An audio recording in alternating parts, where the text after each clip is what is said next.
السلام علیکم ورحمۃ اللہ وبرکاتہ۔ ناظرین، آج ہم اپنی ویڈیو میں آپ کو یہ بتائیں گے کہ انسان کی عمر میں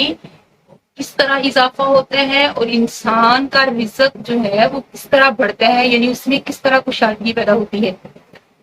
تو نبی کریم صلی اللہ علیہ وسلم نے فرمایا کہ جو شخص یہ پسند کرتا ہو کہ اس کے رزق میں کشادگی ہو، یعنی اس کا رزق زیادہ ہو اور اس کی عمر لمبی ہو، تو اسے چاہیے کہ وہ اپنے رشتہ داروں کے ساتھ صلہ رحمی کرے، یعنی اپنے رشتہ داروں کے ساتھ تعلق کو جوڑے رکھے۔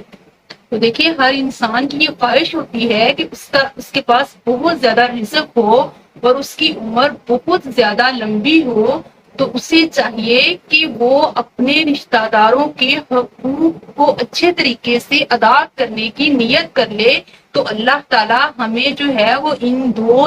قیمتی نعمتوں سے نواز دیں گے۔